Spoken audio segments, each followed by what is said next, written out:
Hi students, in this class, in the last class, we discussed about the formation of the cobalt complexes. Two cobalt complexes, CONH3 plus and COF6 3 minus. In this class, we discuss about the formation of the nickel complexes, two nickel complexes by using valence bond theory. First, we consider formation of NiCl4 2 minus by using valence bond theory. That is, the ground state in this complex central metal atom is nickel. The atomic number of the nickel is 28. Configuration is argon 3d8, 4s2, 4p0, 4d0. This is the nickel ground state configuration. In this complex, oxidation state of the nickel is 2 plus. Ni is x. From each Cl minus 1. That means 4 minus. X minus 4 equal to minus 2. Then x value becomes plus 2. That means oxidation state of the nickel is plus 2. Nickel 2 plus configuration is argon 3d8, 4s0, 4p0, 4d0. Then consider the box diagram. Nickel 2 plus. D subshell has 3 d orbitals, 5 d orbitals. This is the 3d. Totally 8 electrons. According to Ohm's rule, fill the electrons. This is the 3d8. 4s0. S subshell has 1 s orbital. This is 4s. 4p. P subshell has 3 p orbitals. This is 4p. Again, no need of writing 4d also. Just write 4s and 4p. Then Cl minus is a weak field ligand. It is a weak field ligand. In the presence of this weak field ligand, 1s orbital and 3 p orbitals. 1s orbital and 3 p orbitals involved in hybridization. The hybridization name is here called as the sp3 hybridization. sp3 hybridization. That is, in NiCl4 2 minus, nickel atom undergo sp3 hybridization, forming 4 sp3 hybrid orbitals. Again, you consider these orbitals. The d orbitals remain same, 5 d orbitals. 5 d orbitals. This one is 3d. Electrons 3d8 remains same. Then hybrid orbitals, represent hybrid orbitals separately. All are having same energy. 4 sp3 hybrid orbitals. Vacant sp3 hybrid orbitals. These are the sp3 hybrid orbitals. They are vacant. The vacant hybrid orbitals, they overlap with filled orbitals of the chloride. Each chloride ligand donates one pair. One pair means the 2 electrons. 4 chloride donates the 8 electrons. Those 8 electrons, they are from the 4 chloride ligand. They get filled in the vacant hybrid orbitals. These vacant hybrids accept the 8 electrons from the 4 chloride ligand. Then this complex is the NiCl4 2 minus. NiCl4 2 minus. Then you observe the formed complex. The complex contains unpaired electron. Due to presence of unpaired electron. The complex contains unpaired. 3D contains 2 unpaired electrons. If it has unpaired electron, the magnetic nature is paramagnetic. That paramagnetic we can call as the high spin complex. High spin. It is also called high spin complex. It is high spin complex. are also called as a spin-free complex. High spin also called a spin-free complex. Then magnetic nature. This is the magnetic nature. Then last one is geometry. Due to sp3 hybridization, geometry of the complex is tetrahedral. Tetrahedral geometry. This is about the formation of NiCl4 2 minus. That is, first point is ground state configuration is 3d8, 4s2, 4p0, 4d0. Oxidation state of nickel is plus 2. That is 3d8, 4s0, 4p0, 4d0. Then box diagram. This is the box diagram. Chloride is a weak field ligand. It undergo sp3 hybridization, forming 4 sp3 hybrid orbital. Those vacant sp3 hybrid orbital, they accept 8 electrons from the 4 chloride ligand. Then that complex, this is the NiCl4 complex. That complex contains unpaired electron, hence it is a paramagnetic and is called high spin complex. Geometry of the complex is a tetrahedral. Similarly, you consider NiCl4 2 minus. Next one is formation of NiCl4 2 minus by using valence bond theory. The central metal atom is nickel. Nickel atomic number is 28. Configuration is argon. 3d8, 4s0, 4s2, 4p0, 4d0, 4d0. Then oxidation state in this complex is 2 plus because Cn charge is minus 1, totally 4 minus. X minus 4 equal to minus 2, then X value is a 2 plus. That is nickel 2 plus configuration is argon 3d8, 4s0, 4p0, 4d0. Then consider the box diagram. Ni 2 plus. Nickel 2 plus is 3d. D subshell has 5 d orbital. This is 3d. Totally 8 electrons. According to Wundt's rule, fill the electrons. This is the 3d. Then 4s. S subshell has 1 s orbital. 4s is 0. Then 4p. P subshell has 3 p orbitals. 4p vacant. No need of again 4d. Then in the presence of strong field, it is a strong field cyanide ligand.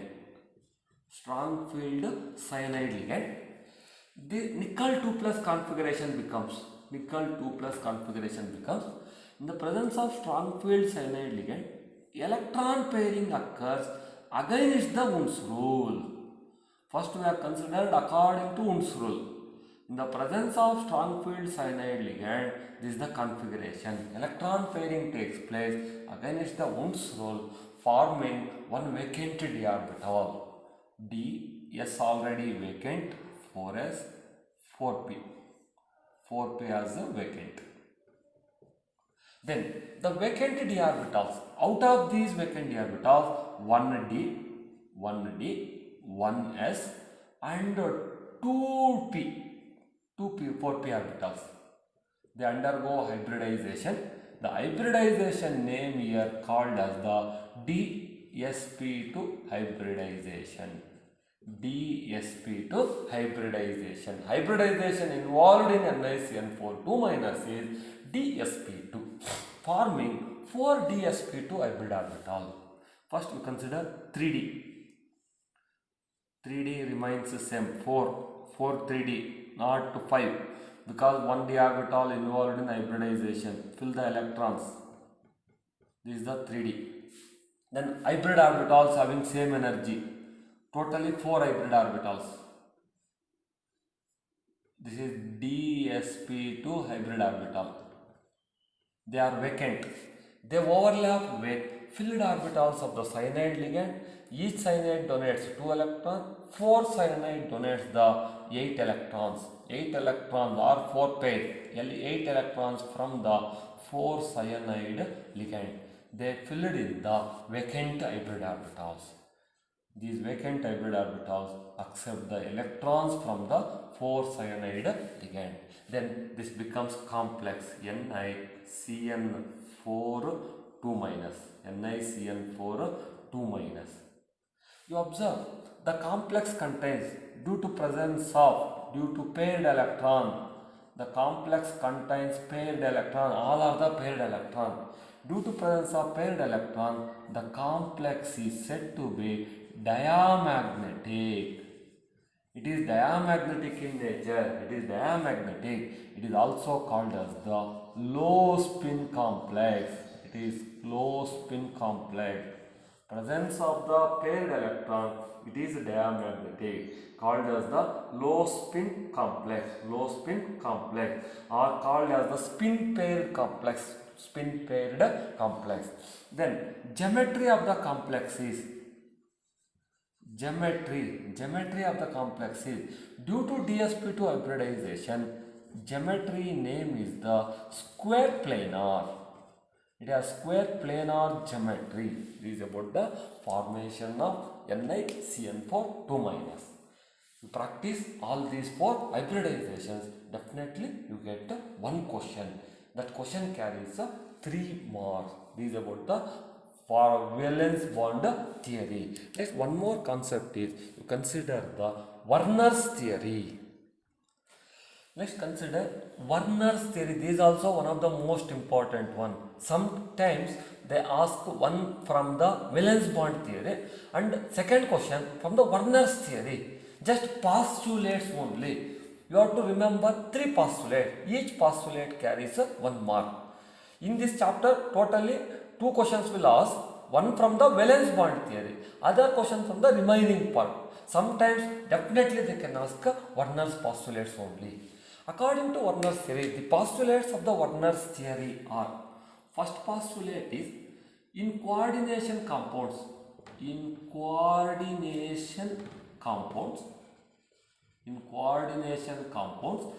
central metal atom possess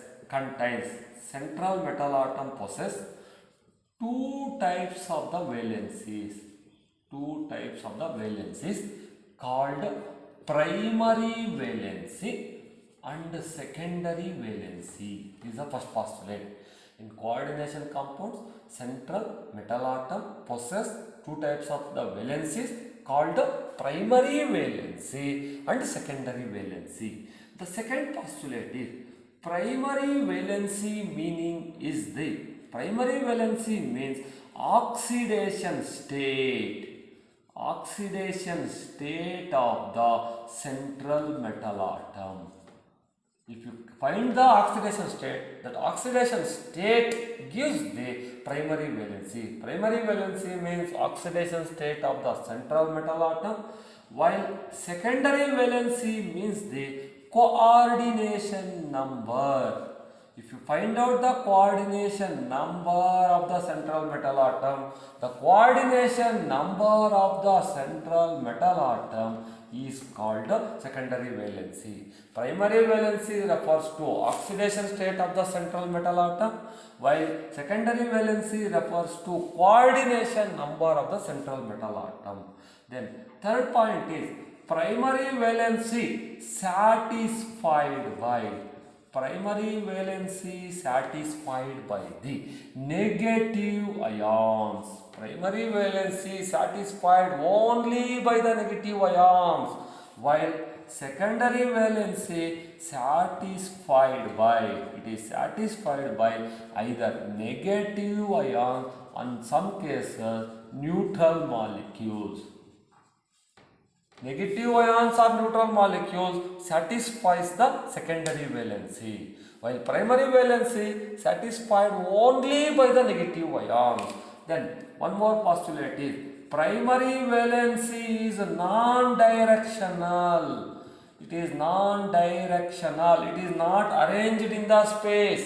Primary valency is non-directional, while secondary valency is directional. Primary valency is directional.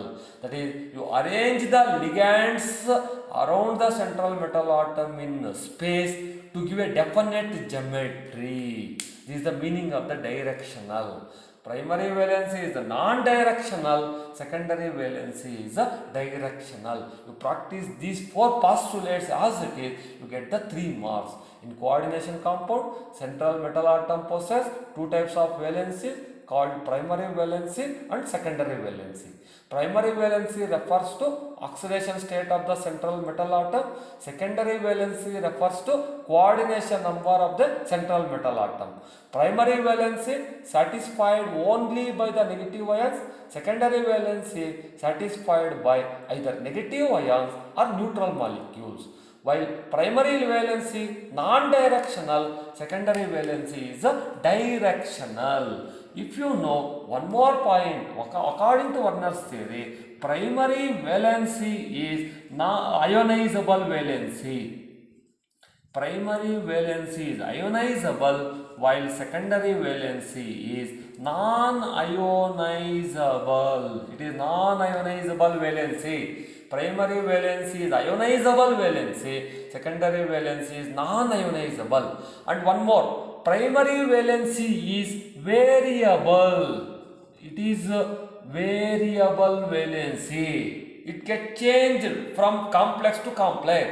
Primary valency is variable, while secondary valency is non-variable. Non-variable means always it is fixed. Primary valency is variable valency and secondary valency is non-variable. If you know, you can write these points also. But in our NCERT, they consider only first 4 postulates. You ignore that last 2 postulates. Primary valency is ionizable, secondary valency is non-ionizable. Primary valency is variable, while secondary valency is non-variable. They are not mentioned in the NCERT. But according to NCERT, first 4 postulates are very, very important. You practice these, then you get 3 marks. In coordination compounds chapter, you practice valence bond theory. From the valence bond theory, definitely you get 3 marks. In some times, in majority times, they can ask second question as the right postulates of the Werner's theory. You write any 3 postulates, then you definitely get the 3 marks. In next class, you study about the other most important questions.